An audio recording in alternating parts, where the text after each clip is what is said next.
Imagine a bomb goes off. Okay, pretty intense start. Right, but think about it. The bomb exploded. Right, it went off. Yeah, exactly. But wait, if your alarm clock goes off, it actually turns on. No, that's true. And like if the lights in your house go off, they shut down. It's completely backward. It is. How is it that the exact same two little words go off can mean to explode into a million pieces, wake you up from a dead sleep, and leave you entirely in the dark? It feels like a prank. It feels like English is actively playing a psychological trick on you. It honestly does. And, that trick is kind of the core engine of how native English speakers actually communicate. Right. We don't really rely on big, formal, Latin-based words. Like, if you look at formal vocabulary, it's almost like masonry. Masonry, like building a wall. Yeah, exactly. You learn this heavy brick of a word, like explode or postpone or, extinguish. Fancy words. Right, and you just mortar it into a sentence. It's very rigid. But when you listen to people chatting at a coffee shop or you eavesdrop in a boardroom, they aren't using those heavy bricks at all. No, not at all. They're using, linguistic Lego blocks. I love that analogy. Lego blocks. Yeah. You take a perfectly normal basic verb like go or put or get, and you just snap on a tiny little preposition like off or up. And suddenly you've built an entirely new concept. Exactly. These two-part constructions, phrasal verbs, they are the absolute definition of linguistic flexibility. But they look so simple on paper. They do. But they hold this immense, often completely contradictory power. And for anyone trying to navigate the language, it can feel like a chaotic mess. Which is exactly why we are unpacking this today in this deep dive. Yes, we are. We have a highly curated, very specific stack of study charts from test-english.com sitting right in front of us. And these charts detail exactly 90 B1 level phrasal verbs, 90 of them. 90. Now, if you were listening to this right now, maybe you're prepping for some massive English proficiency exam. Or maybe you're just trying to brush up on your conversational flow, so you don't sound like a textbook at work. Yeah, or maybe you're just insanely curious about the hidden mechanics of the language you use every single day. Whatever your reason, reading a list of 90 verbs alphabetically is just, it's a surefire way to forget 89 of them by tomorrow morning. Oh, absolutely. Context is how the human brain retains information. It craves a narrative. So, we are throwing out the alphabetical list. Gone. To make sense of all 90 of these linguistic Lego blocks, we are going to map them directly onto the chronological journey of daily life. I love this approach. We're going straight from the moment you open your eyes in the morning, out into the world, through the messy life cycle of your relationships. Which is very messy. So messy. And then into the absolute avalanche of the workplace, and finally back to a state of rest. We are going to decode the physics, the geometry, and the hidden history behind these words. It is essentially a day in the life told entirely through spatial metaphors and action verbs. Let's start right where the day starts. The alarm rings. Ugh, the worst sound. Truly. Yeah. And the very first thing we do involves our first two verbs from the source material, which are wake up and wash up. Okay, so the chart defines wake up simply as stopping sleeping or making someone else stop sleeping. Right. And the example they provide is highly relatable. They woke me up with loud music. Classic. But I want to stop right there. Why wake up? What do you mean? Well, why do we need the up? I'm lying perfectly flat in my bed. Why not just say they woke me? You could, but it sounds so clinical, doesn't it? Yeah, a bit robotic. What's fascinating here is how directional words in English literally shape our psychological state. Okay. The preposition up in these morning routines doesn't necessarily mean a higher physical elevation. Right, you're not floating above the bed. Exactly. Up implies a state of completion, a state of readiness, or, coming into a state of acute awareness. Oh. You aren't just waking.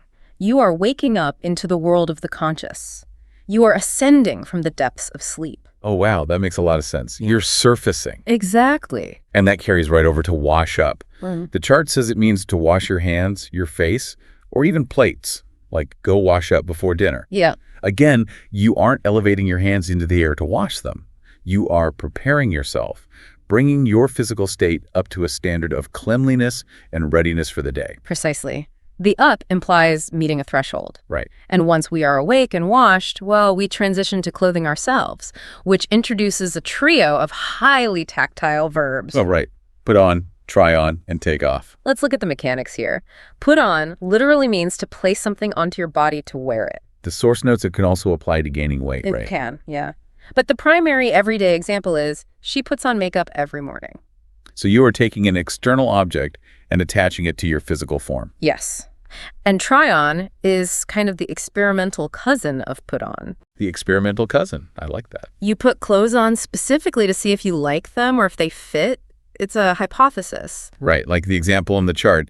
These shoes are nice. Can I try them on? Exactly. You haven't committed to putting them on for the day yet. You are just running a test. And then conversely, we have take off, meaning you remove what you were wearing. Right. The example given is the Japanese take off their shoes before entering. So if we look closely at put on and take off, we start to see how English relies heavily on spatial metaphors to describe our private physical boundaries. Oh, absolutely. Like on denotes attachment and surface contact, and off denotes separation. There's no in-between state. Your clothes, your shoes, your makeup, they are either actively attached to your physical form or they are separated from it. I completely buy that. But here is where the chart throws a bit of a curveball. Oh. Yeah, the next physical verb is wear out. It means to use something until it cannot be used any longer. Right. The example is running long distances wears out shoes fast. Now, hold on a second. With wake up or wash up, the up felt like readiness and completion. Yes, But with wear out, the out feels like, I don't know, absolute depletion. it does. Why out? If my shoes degrade, the rubber is wearing down against the pavement.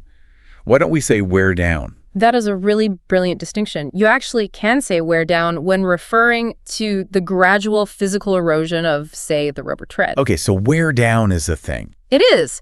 But when you say the shoe is worn out, you are talking about the holistic failure of the object. Holistic failure. Yes. Think of a battery running out or a light bulb burning out. Right. Out, in this context, signifies the complete exhaustion of a resource. The fundamental utility of the shoe has literally exited the object. It has been worn to the point of emptiness. Wow. So the shoe is basically an empty vessel that no longer contains any shoeness. The usefulness is gone. That is almost tragic. But, we can't worn the shoes. We have to finish the morning routine. True. Before we leave the house, we have to deal with our physical space. All right, we have a cluster of domestic verbs here. Put away, tidy up, sit down, and lie down. Let's synthesize the first two. Put away means to put something into the place where it is normally kept. Like, need to put away all the laundry. Right. It's an act of restoring order by banishing items from visible space. Which flows perfectly into tidy up, putting things in order. Exactly. Tidy up your room after homework. And there's that up again. Readiness. Completion, you are bringing the room up to the accepted standard of civilization. Exactly. But once the exertion of tidying is done, we encounter the gravity verbs. The gravity verbs. Sit down and lie down. Yes. To sit down is simply to take a seat. We sat down and relaxed for an hour. And to lie down is to get into a horizontal position to rest. I lie down on the sofa when I arrive home. Right. Now, obviously, I know what sitting and lying mean. But what strikes me is that English forces us to constantly acknowledge our orientation to the earth. How do you mean? Like I can't just sit. I have to sit down. Gravity takes over. Down deals strictly with yielding to the planet's pull. That's a great way to put it. It's a surrender of physical tension. Up is active, conscious, ready. Down is rest, recovery, and a static state. The morning routine is literally a physical dance between up and down, on and off. It really is. So we are awake, we are dressed, our room is tidy, and we've stopped yielding to gravity. We are ready to step out the front door. Which means the linguistic rules are about to change. Oh boy. We are leaving the domestic space and navigating the wider world of transportation and logistics. And moving through the world requires an entirely different set of spatial concepts. The journey begins with set off. Right. The chart defines set off as starting a journey. The example is, what time do we set off tomorrow? I have to say, I really love this phrase. Why is that? Setting off sounds so much more intentional than just leaving. It almost sounds like you're launching a ship or detonating something. It does imply a significant, purposeful departure. You aren't just slipping out the back door, you are initiating a sequence of events. Right. But of course, not every departure is a grand journey. Sometimes you are just seeking entertainment, which gives us go out. Meaning to go somewhere to have fun. Go out with friends of the weekend. Exactly. You are exiting the domestic sphere for the express purpose of leisure. And if that weekend leisure involves staying at a hotel, eventually you have to check out. Leaving a hotel after paying. Checked out early to catch a plane to New York. Which brings us to the airport.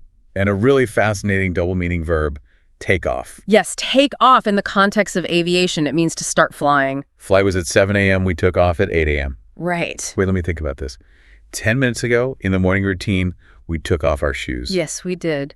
Now the massive Boeing 747 is taking off from the runway.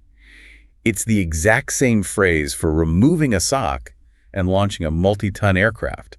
How does that track? It tracks perfectly if you look at the underlying geometry. Okay, lay the geometry on me. Remember what off means. Separation from a surface. Right. Taking off your shoes is the physical separation of the clothing from the surface of your body. Okay. A plane taking off is the massive metal tube physically separating from the surface of the earth. Oh, wow. The literal connection is broken.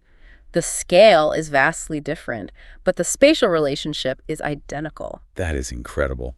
The geometry scales from a sock to a jetliner. It really does. Now, what about everyday commuting? The chart gives us 4 highly specific verbs that all rely on the base verb get. Oh, get. We have get in, get off, pick up, and get back. The verb get is arguably the ultimate vehicular engine in the English language. It moves us everywhere. But it causes endless confusion for learners. Endless. Let's look at get in. It means to enter a place. The chart's example is a bit dramatic. Managed to get in through a broken window. Very dramatic. But in daily life, you also get in a car or a taxi. Right. But you get off a bus or a train, Yeah. the chart says, have to get off at the next stop. Yes. This drives people crazy. Why do I get in my Honda Civic, but I get off the subway? Why don't I get out of the subway? I'm inside a metal tube either way. This is one of the most crucial logistical rules in English, and it depends entirely on the architectural nature of the space. Architecture. If the vehicle is a small enclosure where you must physically stoop, crouch, or fold your body to enter it, like a car, a taxi, or a helicopter, you get in and you get out.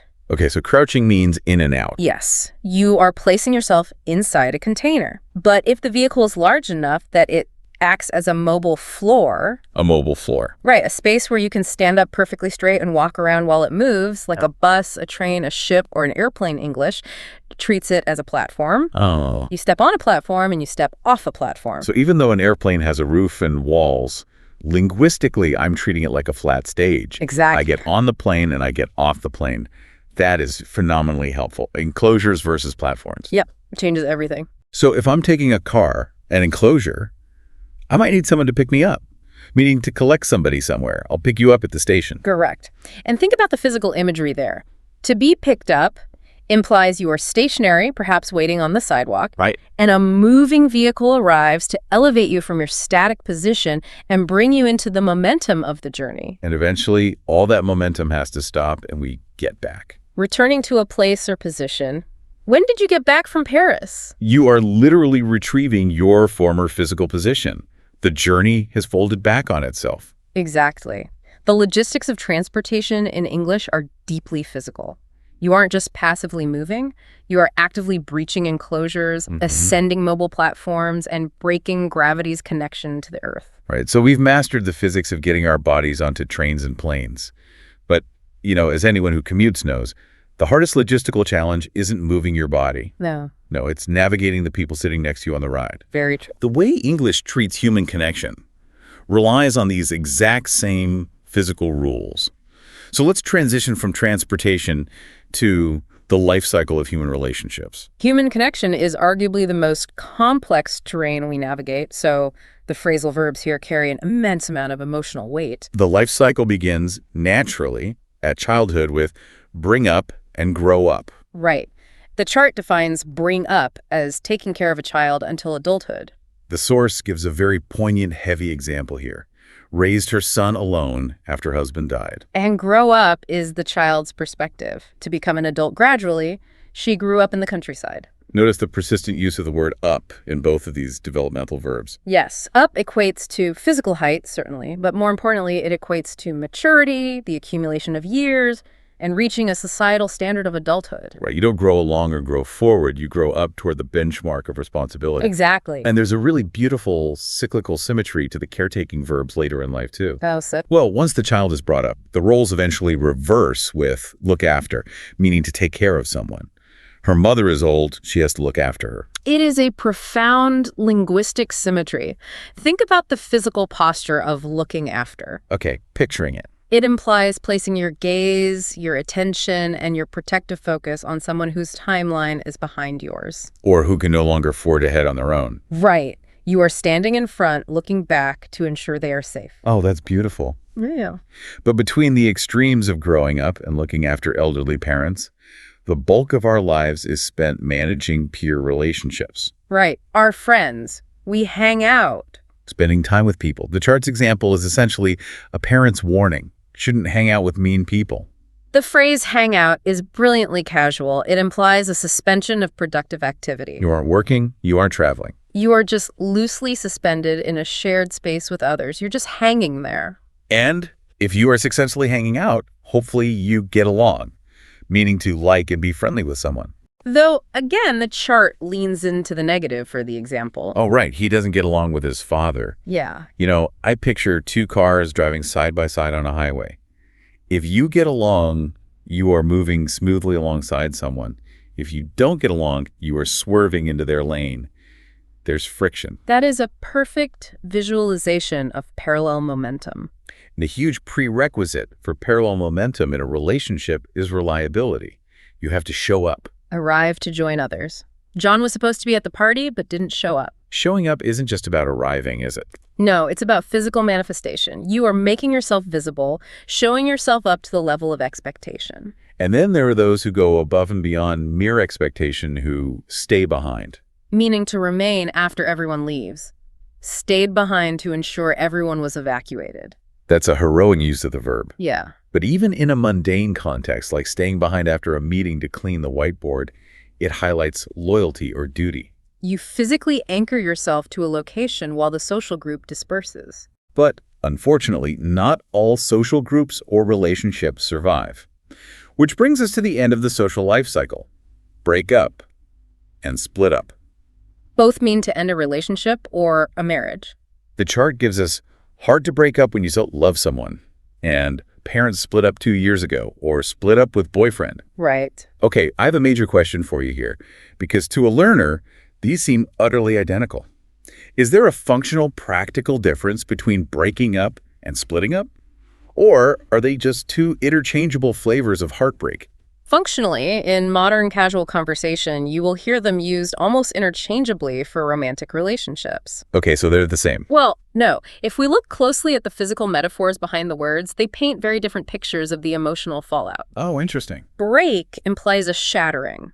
It is the violent destruction of a unified whole that leaves jagged edges, and it might be messy and irreparable, like dropping a ceramic plate on the floor. Right. If a plate breaks, it's a disaster. Exactly. But split implies a clean division along a seam, a fork in the road. Oh. Think of splitting a piece of wood with an axic. It parts neatly down the middle. You can split a massive company into two functional departments smoothly, but if a company breaks, it's ruined, bankrupt. So split up can sometimes carry a subtle undertone of being slightly more mutual, clean, or logistical than break up. Exactly. Though, of course, anyone who has been through a split knows it rarely feels clean. Shattering versus dividing along a seam, that is such a vivid distinction. But why do relationships break or split up? I mean, earlier we said up meant reaching a standard, like growing up. Here, up shifts its personality entirely. Really? Yeah, it is not about elevation or readiness. It acts as an intensifier indicating absolute, irreversible finality. Finality. Okay. Think of tearing a piece of paper. If you say, I tore the paper, it might just have a rip down the side. It's damaged. Sure. But if you say, I tore the paper up, it means it is in 100 tiny pieces on the floor and can never, ever be put back together. Oh. Breaking up means the relationship is thoroughly, entirely, and finally dismantled. Tearing versus tearing up. That is wild. So navigating all these messy, beautiful, and sometimes shattering relationships obviously requires a massive amount of communication. It definitely does. If you're going to split up with someone, you have to talk to them. Which brings us smoothly into the next phase of our linguistic day, the art of communication and warnings. And communication is where the English language reveals its ghosts. Ghosts. Specifically, what linguists might call technological ghosts. These are verbs that describe the physical operation of outdated, archaic machinery, but we still use them flawlessly every single day to describe modern digital actions. Let's dive right into the telephone verbs to see this in action, because this is wild. Let's do it. The chart gives us ring up, ring back, put through, and hang up. Right. Ring up simply means to phone someone. Rang up yesterday to say hello. And ring back is returning that call. Can I ring you back later? Already we have a ghost. We do. When was the last time your smartphone literally rang with the physical strike of a metal bell? Never. It vibrates or plays a digital marimba sound. Exactly. But he gets weirder. We have put through, which means to connect someone on the phone, put me through to the manager. Yes. And finally, hang up, which means to end a phone call. Must hang up, have another call. Think about the physical actions described here. I am. We are walking around with flat, solid rectangles of glass in our pockets. Right. There is no switchboard operator sitting in a room putting a physical copper wire through a metal socket to connect my call. No, there isn't. And I certainly don't take a heavy plastic receiver and hang it up onto a wall hook to sever the connection. I just tap a flat, glowing red circle of pixels. It's totally true. These phrases refer exclusively to the heavy, physical, mechanical reality of mid-century rotary phones and manual switchboards. It's crazy. Yet they are absolutely cemented into B1 English. A teenager today will tell you they hung up on their friend without ever having touched a wall-mounted telephone in their entire life. Does this mean language is broken? I mean, will these phrases survive the next 50 years of technology? Will kids in 2070 put on their virtual reality headsets and say they are hanging up a call without having any clue what hanging entails? They almost certainly will. Language is notoriously stubborn, and it loves a shortcut. We do love a shortcut. We do this all the time. Think about email. We still CC people on emails. Right, CC. CC stands for carbon copy, referring to a physical piece of messy black carbon paper sandwiched between two sheets of typing paper in a mechanical typewriter. Oh my gosh, I didn't even think of that. The literal physical meaning evaporated decades ago, but the functional meaning distributing information to a secondary recipient survives because society collectively agreed on the shortcut. It's linguistic fossilization. Linguistic fossilization. I absolutely love that term. Okay, moving away from our ghostly phones, we have face-to-face communication verbs. Yes. Call for. Meaning to go somewhere to take someone somewhere else. I'll call for you at 6. It feels a bit old-fashioned to me, almost like a more formal version of pickup. It does carry a vintage flavor. It implies announcing your arrival audibly. You don't just text that you are in the driveway. You stand outside and literally call for them to come out. Okay. And then we have pass on, which means to give somebody something that you have been given, read the note and pass it on. Right. Whenever I hear this, I picture a relay race at a track and field event. Information is the baton. You receive it, you run your leg of the race with it, and you hand it off to the next person. That is a perfect visualization. The critical element of pass on is that the information must not stop with you. It fundamentally requires forward momentum. You are merely a conduit. But sometimes communication isn't about passing notes. It's about life or death urgency. Yes. Look out. Used to warn someone of danger. Look out. He's got a gun. Notice the spatial dynamic here. To look is just to direct your eyes. But to look out means you must immediately extend your vision beyond your immediate internal bubble. Right. You must project your awareness outward into the environment to spot the incoming external threat. And finally, in this communication section, we have a verb that captures the relentless, ongoing nature of reality itself. Go on. Meaning to happen or continue to happen. I don't know what is going on or life goes on. The preposition on here functions as a continuation marker. The engine is running. The story is moving forward regardless of your input. Exactly. And speaking of moving forward, regardless of how we feel about it, we've made our calls, we've passed on the memos, we've dodged the dangers, and life goes on. Straight into the office. The professional world. Yes. Let's tackle the largest category by far, the professional world and information management. There are 15 verbs packed into this section. 15. Because let's face it, work takes up a massive portion of our waking hours, and it requires highly specific, micromanaged actions. Yeah. It certainly does. The professional world demands exact precision in how we handle tasks, how we start projects, and how we manage data. Let's start at the very genesis of professional ambition. Set up and set out. Okay. The chart says set up means to start a business or organization, set up an import distribution business. You are literally taking pieces and standing them upright to build a framework. Right. And set out means to start an activity with an aim. Set out at 18 to be a successful novelist. To a learner, these might look similar, but they feel vastly The different. nuance is crucial here. Set up is entirely about creating an external entity, a physical or legal structure. You set up a lemonade stand or you set up an LLC. Okay, external. But set out, however, is deeply internal. It is about personal intention, ambition, and embarking on a long-term professional journey. You set up a desk, but you set out to change the world. I love that. Set up a desk, set out to change the world. Once you set out on your career path, you have to actually do the work. That gives us carry on and carry out. Right. Carry on just means to continue doing something. Move to Brighton to carry on his work. Now contrast that general continuation with carry out. It means to do or complete something, like an investigation. Police carrying out an extensive investigation. That's a fascinating distinction. Carrying out feels heavy.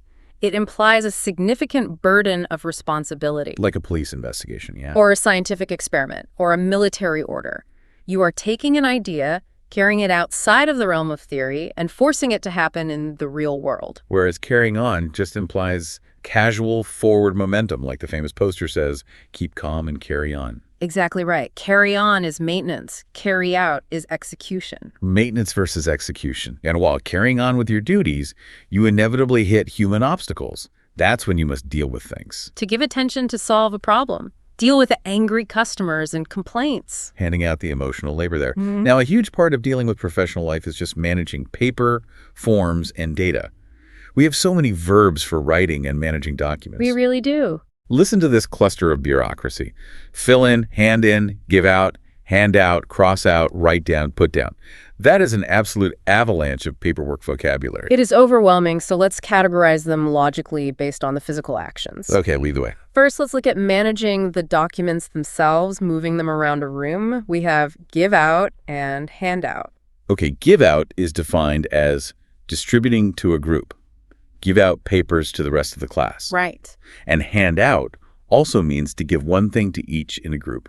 Teacher handed out the exams. Are these perfectly identical? Essentially, yes. In a classroom or an office, they are synonyms. Okay. If we want to split hairs, hand out heavily emphasizes the physical motion of passing physical items from one human hand to another, whereas give out can be slightly more abstract about the distribution method, but practically, they are the same. Okay, so the teacher hands the papers out. Then, once you receive the paper, you have to fill in, meaning to add info to spaces on a document. Fill in this contact form. You are literally pouring ink into the void of the blank box. And when you are done filling the void, you must hand in. You give it to a person of authority. Hand in passport, can't leave the country. Wait, look at the power dynamic built into those prepositions. Yeah. You hand the papers out to the masses, to the students, to the crowd, but you hand your finished work in to the boss, to the teacher, to the border guard. Precisely. In directs the flow toward the center of power and evaluation, while out directs the flow toward the periphery. It's a spatial map of authority. A spatial map of authority. That is so cool. Okay, now let's look closely at the actual act of putting ink on paper. We have cross out, write down, and put down. Right. I have to ask you, English has so many ways to just say the word write. Why do we need all these phrasal variations? Because the base verb write is too generic. Phrasal verbs allow us to describe the exact geometry and psychological intent of the writing process. The geometry of writing. Let's look at the examples. Cross out is drawing a line through words. Wrote yes, crossed it out, wrote no. You aren't just writing, you're actively making an X or a cross over the mistake to banish it from the official record. Then you have write down. Always write it down when having a good idea. Right. Think about where ideas exist. They float around in the ether of your mind. Writing down captures that fleeting abstract thought and pulls it down onto the permanent physical plane of the paper. It anchors it to reality. I love that. Pulling ideas out of the sky. And put down is specifically about committing yourself to a list. Put my name down for the tournament. Yes. You aren't just writing your name for fun. You are putting yourself onto a roster. You are taking a definitive stance. The physical action of the pen dictates the psychological commitment of the person. Beautifully explained. The last 3 verbs in our professional section deal with research, discovery, and acquiring new information. Look up, look for, and find out. These 3 are a classic stumbling block for learners because they all deal with the concept of searching. Let's clearly establish the boundaries. Please do. Look for is the physical or active ongoing search, trying to find and get. She is looking for a job. It is an active state of deprivation. You are wandering the landscape, seeking. Okay, so how is that different from look up? The chart says look up is checking info in a dictionary or book. Looked up his name on Wikipedia. Well, you're not wandering the streets looking for a fact, right? I am querying a specific structured source. Exactly. You look for your lost keys under the couch. You look up the capital of Peru in an encyclopedia. One is an open-ended search. The other is a targeted query within a system. Got it. And finally, find out is the culmination of both those actions. It means to discover. Couldn't find out the identity of biological parents. So looking for and looking up are the journey, the exhausting process. Finding out is the destination, the instantaneous moment of revelation. It is the moment the truth comes out of the darkness and into your understanding. Correct. That is such a clear way to frame it. Now, surviving this workload, actively looking for jobs, finding out hard truths, it requires a massive amount of internal effort, discipline, and sometimes knowing when to quit. Which brings us to our next category of verbs: drive, effort, and surrender. The verbs in this section chart the emotional endurance required to get through a difficult task. We begin with evaluating our current momentum. Get on. Right. The chart separates get on into 2 distinct but related meanings. The first is used to measure progress, how well someone is doing, getting on well with Spanish, or at school. And the second meaning? It's to command someone to start or continue doing something, usually a task they're aggressively avoiding. Stop playing around and get on with your homework. Think of get on as boarding the train of productivity. You are either casually evaluating how smoothly the train is running down the tracks, or you're yelling at someone to get back on the train and start shoveling coal. That's a great analogy. And once you are shoveling coal, maybe you want to expand your horizons. You take up a job or activity. Taking up yoga to relieve stress. Taking up implies lifting a new weight off the ground. You are actively adding a new volume of responsibility or interest to your life schedule. And if you really want to succeed at that new hobby, you go for it. Yeah. Try to have or achieve. When you want something, go for it. It's pure, aggressive forward motion. Or, literally, you might physically apply effort and work out, do exercise to get fit, work out at the gym 5 days a week. These are all excellent verbs of initiation, ambition, and starting the engine. But the real test of human character is endurance. Which brings us to a fascinating pairing. Keep on and keep up. Oh, I love comparing these two. Keep on means to continue doing something. Scared, so we kept on running, just unbroken continuation. Yeah. But keep up means don't stop doing, specifically in relation to a standard. Train hard if you want to keep up winning. I always compare these two to running on a treadmill at the gym. Walk me through the treadmill analogy. Well, keep on just means the basic physical act of putting one foot in front of the other. Just keep moving, don't collapse on the floor. But keep up implies that the treadmill is set to a specific, punishing speed, or there's an athlete running right next to you. There's a pace or a standard you have to match. If you don't keep up with the speed of the belt, you're going to fall off the back of the machine. That is an exceptionally accurate analogy. On is mere existence and continuation in time. Up is maintaining elevation against gravity, or maintaining your position against intense competition. But let's be brutally honest, we are human. We can't always maintain the pace. We can't always keep up. Eventually, we encounter the verbs of yielding, the give family. Ah, yes, we have give in and give up. The chart breaks give in into 2 contexts, which reveals what looks like a baffling contradiction. This is where learners often throw their hands up in frustration. Context is absolutely king here. Let's look at the first context. Give in, meaning to hand in a piece of work. Give an English essay by Friday. Okay, this sounds exactly like hand in from the office section. It's highly productive. It's doing your duty. But look at the second meaning of the exact same phrase, give in. To surrender, abandon a fight or argument. Mother gave in and got him an ice cream. This makes no sense. Giving in an essay is responsible behavior.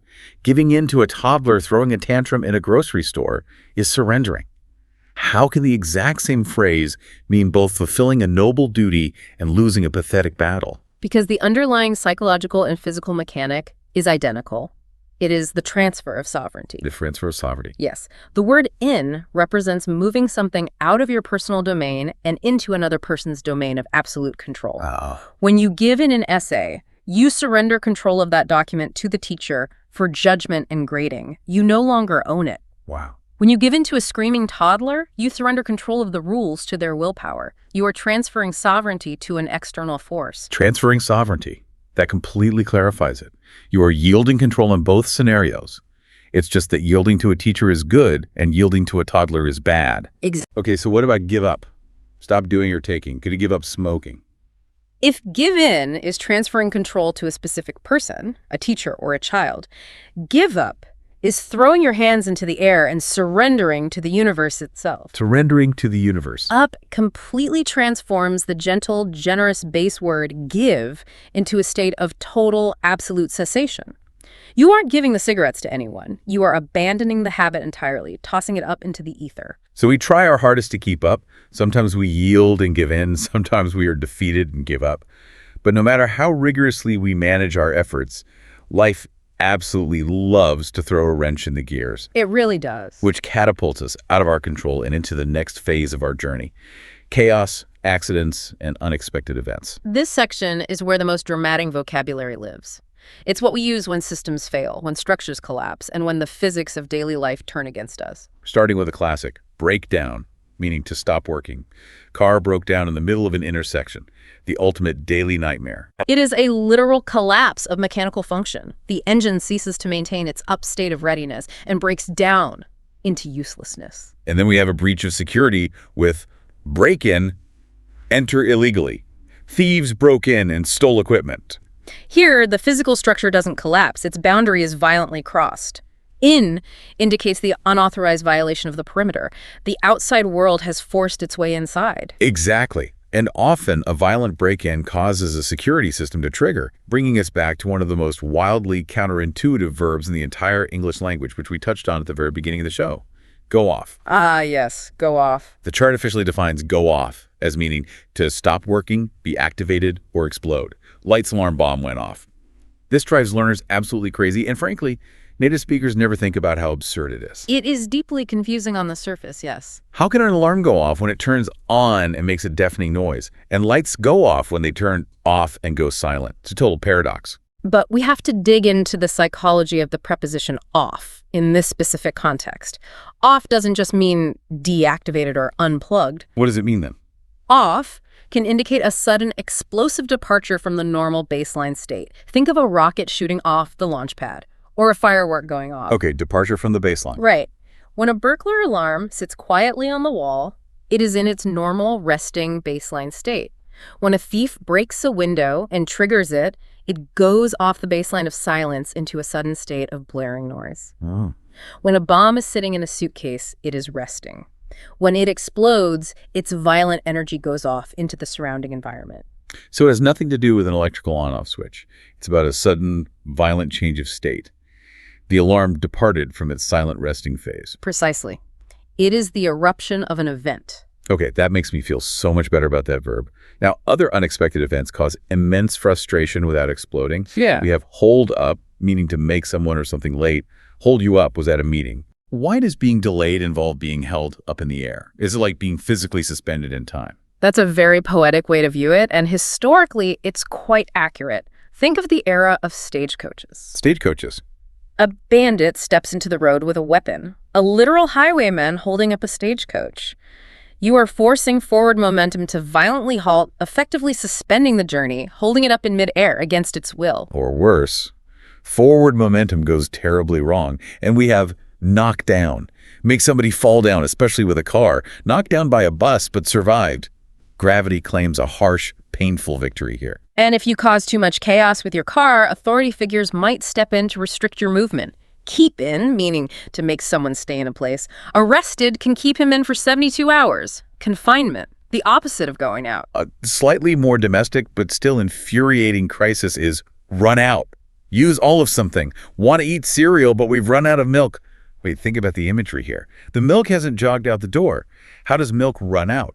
It's a wonderful personification of resources. The supply of milk has, quite metaphorically, run out of the house. It has fled the premises, leaving you empty-handed. A breakfast tragedy in its own right. Speaking of food, we have a simple act of culinary destruction. Cut up, cut into small pieces. Cut up the cake into small pieces. Remember our intensifier rule from earlier with tearing up paper? Oh, right. You don't just cut the cake in half, you cut it up, thoroughly dismantling its structural integrity. Exactly. Which leaves us with the two ultimate verbs of chaotic consequence in this section: turn into and end up. Turn into means to change and become something different. The examples are amazing. Argument turned into a fight house to hotel. Turn into operates almost like magic in English. An argument magically transforms into physical violence. A private house magically transforms into a commercial hotel. It's not just magic, it's a physical divergence. The word turn implies a revolution, a pivoting of identity. A pivoting of identity. Think of walking down a path and encountering a fork in the road. You turn your body into a completely new lane, adopting a new direction and a new identity. And the final result of all this chaos, all these turns and forks in the road, you end up somewhere. Be in a situation or place after events. Dog attacked them. Both ended up in hospital. Notice the up making a final appearance here. The sequence of chaotic events builds and builds and builds, stacking on top of one another until you finally reach the ultimate conclusion at the very top of the stack. You wind up at your final, unavoidable destination. So when things go chaotic, we don't just sit there in the hospital. We try to regain control of our environment and the objects around us, which takes us out of the chaos and into our next group of verbs, controlling our environment. This section is highly domestic, but reveals a staggering amount about how humans historically interact with technology, resources, and time. The absolute undisputed king of this section is the verb turn. We have turn on, turn off, turn up, and turn down. Turn on means to make something start working. Turn on the radio first thing in the morning. Turn off is to make it stop. Can you turn the music off? And turn up is to increase the level or volume. Cold, so turned up the heating. While turn down is to decrease it. Turn down the TV heating. Right. Now, I have to stop and ask the obvious question. Why turn? My radio doesn't have a dial, it's a digital stream. My heating is controlled by a flat, glowing touchscreen on my phone. I am tapping, swiping, and pressing. I am emphatically not turning anything. It's another technological ghost. Another ghost. Yes. For nearly a century of human history, human control over machinery radios, bulky televisions, thermostats, gas stoves, water valves was dictated almost exclusively by physical rotating dials and knobs. Oh, of course. You literally grabbed a knob and turned it to the right to increase the flow of gas or the volume of sound, and you turned it left to cut it off. The physical motion has been completely obsolete for decades, but the language is permanently burned into our brains. We are linguistic ghosts turning invisible dials on our flat screens. That is fantastic. Now, what if something is completely out of control, like a fire? We don't turn it off. We put out, extinguish, make stop burning, put out that cigarette. Fire requires aggressive suppression. You are projecting physical force outward from your body to smother the energy of the flame. And controlling our environment also means managing physical clutter. We have two verbs here that look quite similar on paper but feel vastly different in practice. Throw away and get rid of. Let's dissect them. Throw away means to put in a trash container. House is a mess, never throws anything away. Now contrast that entirely physical act with get rid of. Get free from something. Need to get rid of all this rubbish. What's the difference to you? Well, throwing away is a purely physical disposal. You pick up a soda can, your arm moves, you drop it in the bin. Physics. But getting rid of feels deeply, almost spiritually emotional. Spiritually emotional. Yeah. You can throw away a dirty napkin, but you get rid of a toxic friend. Or you get rid of the sentimental rubbish in your garage that is burdening your soul. It feels like liberation. That is a very astute, accurate, emotional reading of the verbs. Throw is just the mechanical physics of a shoulder and arm movement. But rid comes from Old Norse words meaning to clear, to save, or to free. It is fundamentally about purifying your personal space. Speaking of space, sometimes we don't want to empty it. We want to maximize our resources. We fill up. Fill completely. Fill up the car before your trip. You take the liquid level all the way up to the absolute brim of the tank. And sometimes the resource we need to manipulate isn't gasoline, it's time, which brings us to a very powerful professional and personal verb. Put off. Postpone. Government put off decision until Tuesday. Consider the brilliant figurative use here. Picture your desk calendar. You look at a meeting scheduled for today. You literally pick up the event with your mind and you put it off the current page. You remove it from today's reality and banish it into the foggy future of next week. That's precisely the visual. You are deflecting the event off your current timeline. We can also aggressively manipulate economics. Put up means to increase price. Had to put up the price of their products, pushing the numbers physically higher up the chart to squeeze the consumer. And finally, in this section, restoring equilibrium to ownership. Give back. Return something. When are you going to give me back my jacket? A total reversal of the transaction. You took it away. Now give it back to restore the balance. Okay, look how far we've come. It's been a long day. We have navigated waking up, the grueling commute, our messy relationships, the absolute avalanche of the office, our internal struggles, random chaos, and purifying our living rooms. As our metaphorical day draws to a close, we look at the final cluster of verbs that deal with compatibility, anticipation, and wrapping things up. As we wind down the day, the verbs naturally become a bit more abstract, dealing with feelings, future planning, and aesthetic judgments. Let's look at the future first. Look forward to. Meaning to feel excited about something. Really looking forward to the party. Your physical gaze is fixed securely on a happy event sitting on the horizon. But our ability to actually enjoy that future often relies on factors outside our control. We depend on things, be determined by, or need support. Depends on the price. Children depend on parents. You are literally hanging off the outcome of the price or hanging off the emotional support of the parent. Now, what about aesthetics and harmony? We have two verbs that seem identical. Go with and go together. They are subtle but distinct. Go with means to look or taste good with. This wine goes well with this cheese. You are pairing item A directly with item B. And go together evaluates the entire group at once. Look good together. These colors don't really go together. You aren't pairing one single color with another single color. You are looking at the whole messy palette and deciding it's a disaster. Exactly. With is a bridge connecting two individual things. Together is a container holding multiple things in harmony. Beautiful. Now, moving back to the physical worlds for just a moment, we have give way, allow a vehicle to go past. Car didn't give way to ambulance. They crashed. You're literally surrendering the physical path, yielding the way to a higher authority. And speaking of sudden physical survival reactions, we revisit our old friend, the word get, with get down. This has two distinct meanings here. Lower body, or right down. Heard shots and got down. Got notes down. Getting down from gunshots is pure, terrifying survival gravity. Yield to the earth immediately. Getting notes down is anchoring those abstract thoughts back to the paper. But the next verb is entirely about raw emotion and tone. Come on. Yes. The chart says it's used to encourage to do something. Come on, we'll be late. Come on, you can do this. What's endlessly fascinating about come on in is how it is almost purely defined by intonation. It really is. The exact same two words can express immense irritated frustration, come on, we'll be late, or deep, loving, patient support, come on, you can do this. The definition isn't in the letters. The meaning is entirely carried by the musicality of the speaker's voice. It's pure emotion disguised as a verb. All right, we are at the very end of our list. We've made it. The last two verbs of the day, wrap up and be over. Let's start with wrap up. The literal meaning provided in the source is to cover using paper. Can you wrap this up for me? It's a gift. That is the literal meaning, sure. Yeah. But I have to ask you to confirm something here. Native speakers use this metaphorically constantly, don't they? Oh, absolutely. Like if we're in a brutal 2-hour meeting that is dragging on forever, the boss might finally sigh and say, all right, let's wrap this up. The metaphorical use is incredibly common and highly visual. Just as you fold paper neatly around a physical gift to finalize its presentation, hide the messy edges, and tie a bow on it, you wrap up a meeting, a massive project, or an English lesson by summarizing the final points and gracefully closing the event. You are putting a neat conceptual bow on the experience. Which means once it is neatly wrapped up, it is finally over. Our 90th and last verb, be over, be finished.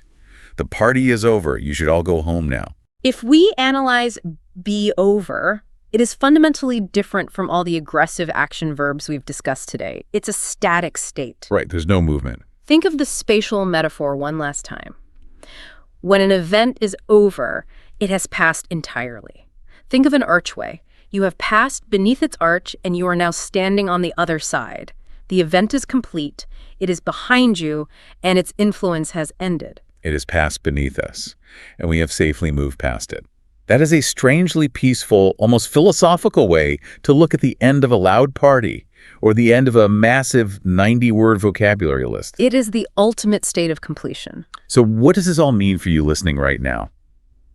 Look at the incredible journey you have just taken. You haven't just memorized a dry list of 90 vocabulary words. Not at all. You have just conquered 90 linguistic building blocks that dictate exactly how native English speakers live, how they love, how they work, how they survive emergencies, and how they navigate their physical space from the moment they wake up to the moment they lie down. You've seen the underlying logic.